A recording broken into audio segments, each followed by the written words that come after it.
नमस्कार, मैं Divya. Daily UP में आपका स्वागत है। आज है 23 सितंबर, दिन शनिवार। खबरों की ओर बढ़ने से पहले एक नजर सुर्खियों पर। यूपी में बिजली बिल जमा नहीं करने वाले उपभोक्ताओं को बिल के साथ मिलेंगे नोटिस। यूपी के लोगों को एक हफ्ते में मिलेगा आय, जाति और निवास प्रमाण पत्र। भागदौड़ से मिली राहत। विश्व कप से पहले सट्टाबाजी के नाम पर लोगों को ठगने वाले रैकेट का यूपी में हुआ खुलासा। यूपी में ही चालान कटने वालों को मिली माफी। अब जुर्माना भरने की नहीं होगी जरूरत। श्री कृष्ण जन्मभूमि के वैज्ञानिक सर्वे की मांग हुई खारिज। चलिए बढ़ते हैं उत्तर प्रदेश के अब तक की 25 बड़ी खबरों की ओर विस्तार से। स्टाफ नर्स के कुल 2240 पदों पर निकली भर्ती। स्टाफ नर्स के कुल 2240 पदों पर उत्तर प्रदेश लोक सेवा आयोग की तरफ से भर्ती निकाली गई है। इस भर्ती के लिए आवेदन की अंतिम तारीख 21 सितंबर थी, लेकिन इसे बढ़ाकर 29 सितंबर 2023 कर दिया गया। इच्छुक उम्मीदवार इसके आधिकारिक वेबसाइट uppsc.up.nic.in पर जाकर आवेदन कर सकते हैं। आवेदन करने के लिए आवेदन शुल्क 125 रुपए लगेंगे। वहीं SC/ST वर्ग के लिए 65 रुपए लगेंगे। यदि दिव्यांग उम्मीदवारों की बात करें तो उनके लिए 25 रुपए निर्धारित किए गए हैं। यदि इसके लिए शैक्षणिक योग्यता की बात करें तो उम्मीदवार को 10+2 के साथ जनरल नर्सिंग एंड मिडवाइफरी में डिप्लोमा या BSc नर्सिंग डिग्री प्राप्त की हो। आयु सीमा की बात करें तो अभ्यर्थी की न्यूनतम आयु 21 वर्ष और अधिकतम आयु 40 वर्ष निर्धारित की गई है। अयोध्या में महिला कांस्टेबल के साथ दरिंदगी करने वाले आरोपी मुठभेड़ में हुए ढेर। अभी हाल में ही अयोध्या में सावन मेले के दौरान ट्रेन में एक महिला कांस्टेबल के साथ दरिंदगी की खबर सामने आई थी। इस महिला कांस्टेबल पर प्राणघाती हमले करने वाले आरोपी कलंदर पुलिस और STF के साथ हुए मुठभेड़ में ढेर हो गया है। इस आरोपी का नाम अनीस बताया जा रहा है। STF द्वारा इस आरोपी पर 1 लाख रुपए के इनाम भी घोषित किए गए थे। मुठभेड़ के दौरान अन्य आरोपी भी घायल हुए थे, जिनका इलाज अभी अस्पताल में चल रहा। बगैर शुल्क जमा करवाए ASI के सर्वे को रोकने की मांग वाली अर्जी पर सुनवाई पूरी। कोर्ट में बगैर शुल्क जमा कराए ASI द्वारा चल रहे वैज्ञानिक सर्वे को रोकने की मांग वाली अर्जी पर वाराणसी के जिला जज डॉक्टर अजय कृष्ण विश्वेश की अदालत द्वारा सुनवाई पूरी कर ली गई है। बता दें कि अंजुमन इंतजामिया मस्जिद की तरफ से यह अर्जी दी गई थी। 26 सितंबर की तिथि आदेश के लिए नियत की जा चुकी है। मालूम हो कि ASI सर्वे के लिए वादी की तरफ से कितना शुल्क जमा हुआ है, यह अंजुमन इंतजामिया की तरफ से जुलाई में कोर्ट में प्रार्थना पत्र देकर पूछा गया था। कई कारणों से दर्ज है भारत के इतिहास में आज की तारीख। आज के दिन वर्ष 1803 में आसार के युद्ध में ब्रिटिश नेतृत्व वाले दल ने मराठा सेना को पराजित कर दिया था। आज के दिन वर्ष 1965 में भारत और पाकिस्तान के बीच युद्ध विराम की घोषणा हुई थी। आज के दिन वर्ष 2009 में इसरो ने भारतीय उपग्रह OSINSAT 2 समेत 7 उपग्रह कक्षा में स्थापित किए थे। आज के दिन अंतर्राष्ट्रीय स्तर पर विश्व बधिर दिवस और सांकेतिक भाषाओं का अंतर्राष्ट्रीय दिवस मनाते हैं। कानपुर में अडानी ग्रुप बनाएगा राइफल और पिस्टल। 13 तरह की राइफल और पिस्टल कानपुर में अडानी ग्रुप द्वारा वर्ष 2024 में बनाए जाएंगे। फैक्ट्री के निर्माण की प्रक्रिया शुरू हो चुकी है। फैक्ट्री निर्माण स्थल के लिए यूपी डिफेंस इंडस्ट्रियल कॉरिडोर के कानपुर स्थित प्लॉट नंबर S3 को चुना गया है। यहाँ जो गन और कारतूस तैयार किए जाएंगे उनका रेंज 20 mm कैलिबर से लेकर 155 mm कैलिबर तक होगा। इसमें अडानी ग्रुप को इजराइल की कंपनी भी अपना सहयोग देगी। दोनों कंपनियों के बीच समझौता किया जा चुका है। लखनऊ में बिजली मीटर तेज चलने और ज्यादा रीडिंग आने पर परेशान हुए उपभोक्ता। बीते 3-4 महीनों में से मीटर तेज चलने और अधिक यूनिट का बिल आने से लखनऊ के 500 से भी ज्यादा उपभोक्ता परेशान हो रहे हैं। बता दें कि मीटर तेज चलने, बिल ज्यादा आने, चेक मीटर न लगने की शिकायत करने वाले उपभोक्ताओं की संख्या बिजली विभाग में दिन प्रतिदिन बढ़ती ही जा रही है।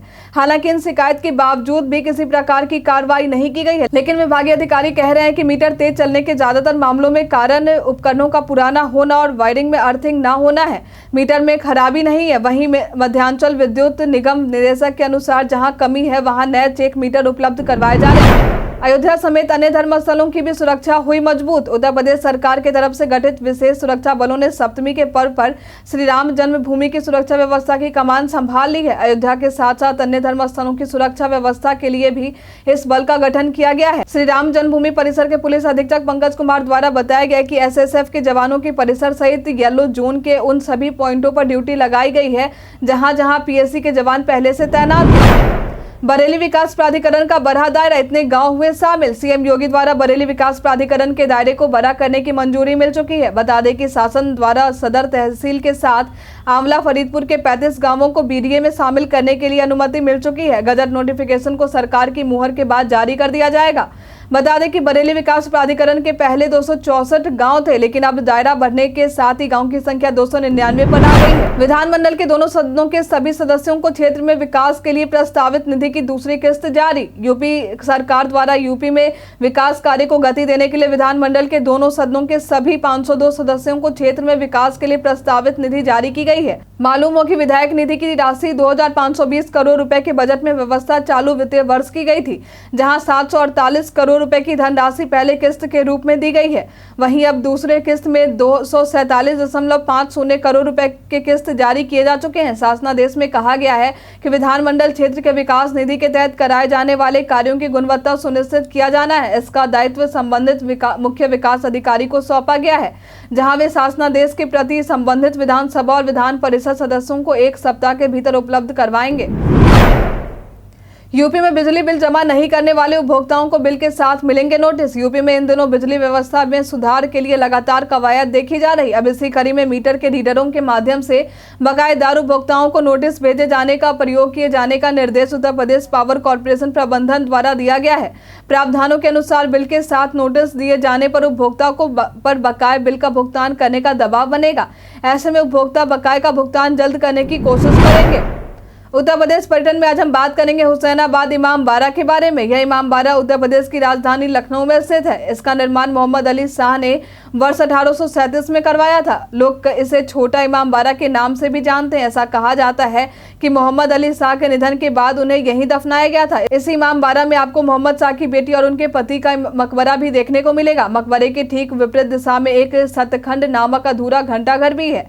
इसके निर्माण कार्य को अली शाह के निधन के बाद रुकवा दिया गया था। मुहर्रम के अवसर पर इस इमामबाड़े को बड़े ही आकर्षक तरीके से सजाया जाता है। इसकी वास्तुकला पर्यटकों को खूब आकर्षित करती है। पर्यटन स्थल के लिहाज से यह स्थान काफी बेहतर है। गुणवत्तापूर्ण स्वास्थ्य सेवाओं का लाभ पहुंचाने के लिए उत्तर प्रदेश होगा सम्मानित। अन्य राज्यों की तुलना में उत्तर प्रदेश आयुष्मान भारत डिजिटल मिशन का सर्वाधिक लाभ प्रदान करने वाला राज्य बन चुका है। उत्तर प्रदेश ने इस मिशन के तहत प्रदेश में अधिक से अधिक लोगों को गुणवत्तापूर्ण स्वास्थ्य सेवाओं का लाभ पहुंचाया है। भारत डिजिटल मिशन के तहत डिजिटल प्रौद्योगिकी और डेटा को एक साथ जोड़कर उत्तर प्रदेश ने स्वास्थ्य सेवा में बेहतर काम किया है। बता दें कि प्रधानमंत्री जन आरोग्य योजना के 5 और आयुष्मान भारत डिजिटल मिशन के 2 साल पूरे होने पर नेशनल हेल्थ अथॉरिटी की तरफ से 2 दिवसीय कार्यक्रम आरोग्य मंथन 23 में उत्तर प्रदेश को सम्मानित करने की तैयारी है। यूपी के लोगों को 1 हफ्ते में मिलेगा आय, जाति और निवास प्रमाण पत्र। भागदौड़ से मिली राहत। सभी जिलाधिकारियों को ई-डिस्ट्रिक्ट सेवाओं को तय समय सीमा के अंदर उपलब्ध कराने का निर्देश मुख्यमंत्री योगी आदित्यनाथ द्वारा दिया गया है। उन्होंने कहा है कि सेवाओं के लिए निर्धारित तय समय सीमा को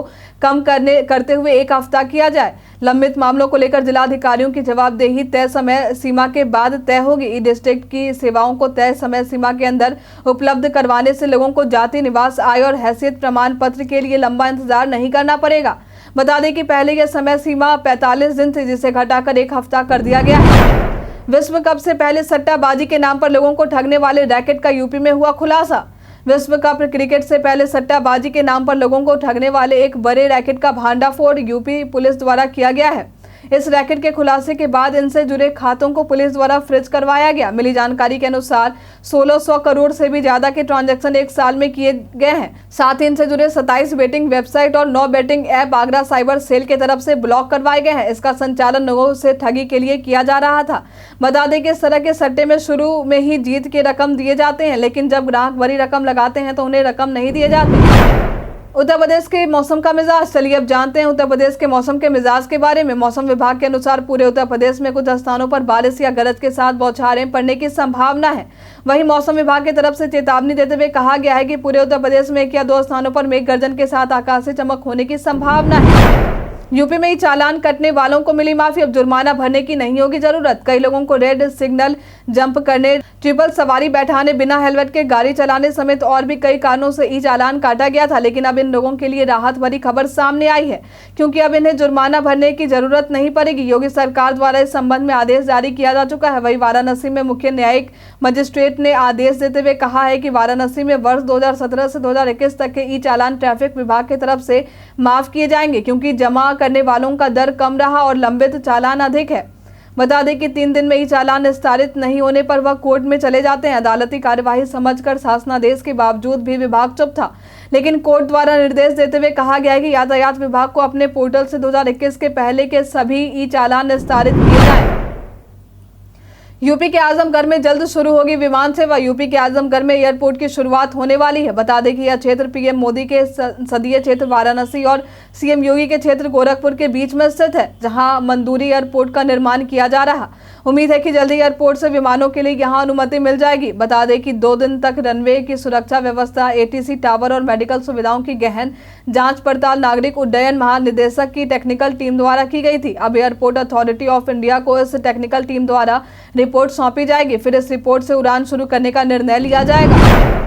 जमीन कब्जा करने वालों के खिलाफ योगी सरकार हुई सख्त। उत्तर प्रदेश में जमीनों पर कब्जा करने वालों के खिलाफ योगी सरकार द्वारा सख्ती बरती जा रही। इसके लिए कमिश्नरेट पुलिस की तरफ से कड़ी कार्रवाई भी की जाएगी। बता दें कि इन सभी पर गैंगस्टर और गुंडा एक्ट के तहत कार्रवाई की जाएगी, जिन्होंने 1 जनवरी 2020 से 15 अगस्त 2023 के बीच जिन लोगों के खिलाफ जमीन कब्जा करने के 2 या 2 से अधिक मुकदमे दर्ज हुए थे। इस कार्रवाई के लिए 700 से भी अधिक पुरानी फाइलें खंगाली जाएंगी। साथ ही निर्देश देते हुए कहा गया है कि यदि किसी ने जमीन पर कब्जा करने के लिए बवाल किया या उसकी वजह से कानून व्यवस्था बिगड़ी तो उस पर गैंगस्टर लगाने की संस्तुति की जाए।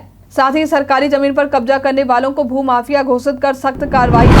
यूपी में पहली बार इंटरनेशनल ट्रेड शो का हुआ आयोजन। सीएम योगी को देख जय श्री राम के लगे नारे। उत्तर प्रदेश में पहली बार यूपी इंटरनेशनल ट्रेड शो का आयोजन हुआ है। इस आयोजन में देश ही नहीं बल्कि विदेश से भी मेहमान आए हैं। मिली जानकारी के अनुसार इस शो में कुल 40 से भी अधिक देशों से मेहमानों ने अपनी मौजूदगी दर्ज करवाई है। इस शो के दौरान एक ही छत के नीचे कई उत्पादों की श्रृंखला देखी गई। देश और प्रदेश के उद्यमियों के साथ ही प्रदेश के भी 75 जिलों के खास उत्पादों का प्रदर्शन इस ट्रेड शो में देखने को मिला। इस शो में सीएम योगी और राष्ट्रपति द्रौपदी मुर्मू भी उपस्थित दिखे।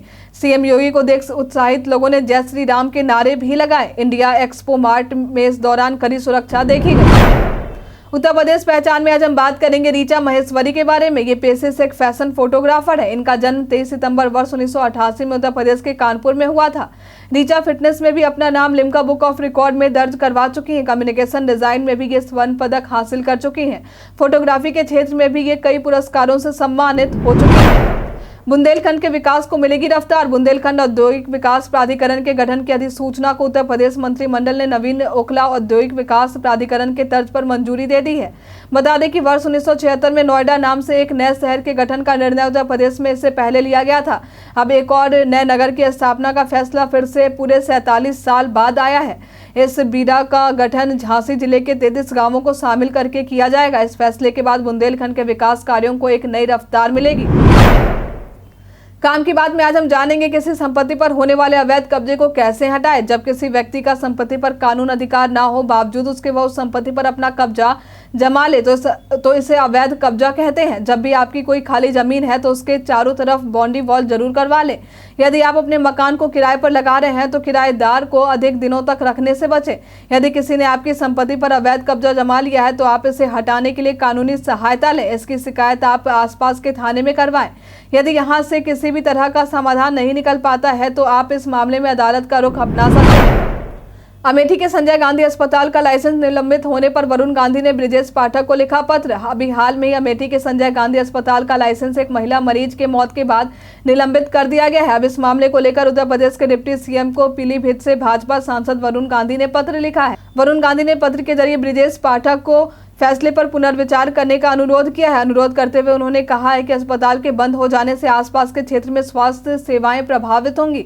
बता दें कि अमेठी समेत आसपास के लोगों को बेहतर इलाज दशकों से यह अस्पताल उपलब्ध करवा रहा था।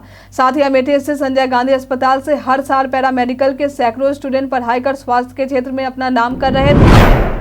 श्री कृष्ण जन्मभूमि के वैज्ञानिक सर्वे की मांग हुई खारिज। श्री कृष्ण जन्मभूमि के वैज्ञानिक सर्वे की मांग वाली याचिका को सुप्रीम कोर्ट द्वारा खारिज कर दिया गया है। बता दें कि सुप्रीम कोर्ट में श्री कृष्ण जन्मभूमि मुक्ति निर्माण ट्रस्ट ने याचिका दाखिल की थी। इससे पहले भी शाही दरगाह की साइंटिफिक सर्वे कराने की मांग वाली याचिका को इलाहाबाद हाईकोर्ट द्वारा जुलाई में खारिज किया गया था। मालूम हो कि श्री कृष्ण जन्मभूमि मुक्ति निर्माण ट्रस्ट ने हाई कोर्ट के फैसले को सुप्रीम कोर्ट में चुनौती दी। साथ ही 1968 में हुए समझौते की वैधता के खिलाफ तर्क देते हुए इसे दिखावा और धोखाधड़ी बताया था। साथ ही याचिका में यह भी कहा गया था कि भूमि को आधिकारिक तौर पर ईदगाह नाम के तहत पंजीकृत किया नहीं जा सकता, क्योंकि इसका टैक्स कटरा केशव देव मथुरा के उपनाम के तहत जुटाया जा रहा है। टेक ज्ञान में आज हम जानेंगे व्हाट्सएप को लेकर जारी हुए इस गलत रिपोर्ट के बारे में। अभी हाल में ही मेटा द्वारा उस रिपोर्ट का खंडन किया गया है जिस रिपोर्ट में इस बात का दावा किया गया था कि मार्क जकरबर्ग द्वारा संचालित कंपनी व्हाट्सएप में विज्ञापन देने की योजना बना रही है, जिसके ग्लोबल लेवल पर 2 अरब से भी ज्यादा यूजर्स हैं, जिनमें अकेले भारत में 500 मिलियन से भी अधिक यूजर्स शामिल हैं। फाइनेंशियल टाइम्स की एक रिपोर्ट में कहा गया था कि मेटा टीमें व्हाट्सएप में विज्ञापनों की खोज कर रही है, क्योंकि सोशल नेटवर्क राजस्व में वृद्धि चाहता है। आगे उन्होंने बताया कि चर्चा प्रारंभिक चरण में है और इसमें संभावित सदस्यता शुल्क भी शामिल है। इस रिपोर्ट को लेकर मेटा में व्हाट्सएप के प्रमुख विल कैथकार्ट द्वारा बताया गया कि यह रिपोर्ट झूठी है। आज के लिए फिलहाल इतना ही। अब हम प्रतिदिन आपसे 5 ऐसे जरूरी सवाल पूछेंगे और उसके जवाब बताएंगे जो कि स्टेट पीसीएस, पुलिस दरोगा समेत एसएससी जैसे अन्य प्रतियोगी परीक्षाओं में काम आएंगे। सवाल इतिहास, यूपी स्पेशल, विज्ञान, करंट अफेयर्स और भूगोल से रहेंगे। तो हमारा पहला सवाल है, अभी हाल में ही किसे सीबीआई के उप महानिरीक्षक के रूप में नियुक्त किया गया है? ऑप्शन ए है प्रवीण सूद, ऑप्शन बी है ऋषि कुमार शुक्ल, ऑप्शन सी है कुलदीप द्विवेदी, ऑप्शन डी है इनमें से कोई नहीं। इसका सही उत्तर है कुलदीप द्विवेदी। अडॉप्ट स्कूल योजना के कार्यान्वयन का आदेश हाल ही में किस राज्य सरकार द्वारा जारी किया गया है? ऑप्शन ए है दिल्ली, ऑप्शन बी है महाराष्ट्र, ऑप्शन सी है उत्तर प्रदेश, ऑप्शन डी है मणिपुर। इसका सही उत्तर है महाराष्ट्र। हाल में ही एनएचएआई ने कहा एमएमएलपी विकसित करने के लिए समझौते पर हस्ताक्षर किए हैं? ऑप्शन ए है हैदराबाद, ऑप्शन बी है बेंगलोर, ऑप्शन सी है चेन्नई, ऑप्शन डी है असम। इसका सही उत्तर है बेंगलोर। मथुरा के सोंक नामक स्थान से खुदाई में कुषाण कालीन मंदिर मिला है। इस मंदिर का किस धर्म से संबंध है? ऑप्शन ए है बौद्ध धर्म, ऑप्शन बी है ब्राह्मण धर्म, ऑप्शन सी है जैन धर्म, ऑप्शन डी इनमें से कोई नहीं। इसका सही उत्तर है ब्राह्मण धर्म। दादरी ताप विद्युत परियोजना उत्तर प्रदेश में कहां पर स्थापित है? ऑप्शन ए है आगरा, ऑप्शन बी है सहारनपुर, ऑप्शन सी है गौतम बुद्ध नगर, ऑप्शन डी है मुरादाबाद। इसका सही उत्तर है गौतम बुद्ध नगर। सवाल जवाब के दौर अब समाप्त होते हैं। आप में से कितने लोगों ने हमारे सवाल का सही जवाब दिया है कमेंट करके जरूर बताएं। वीडियो के अंत में हम उनका नाम जरूर लेंगे। उत्तर प्रदेश के तमाम खबरों के साथ बने रहने के लिए देखते रहे डेली यूपी। और साथ ही अगर आप यूट्यूब से देख रहे हैं तो चैनल को सब्सक्राइब करें। अगर आप फेसबुक से देख रहे हैं तो पेज को लाइक करना ना भूलें। और हाँ, आप उत्तर प्रदेश के जिस भी क्षेत्र से देख रहे हो उस क्षेत्र का नाम हमें हमारे कमेंट सेक्शन बॉक्स में लिखकर जरूर बताएं। धन्यवाद।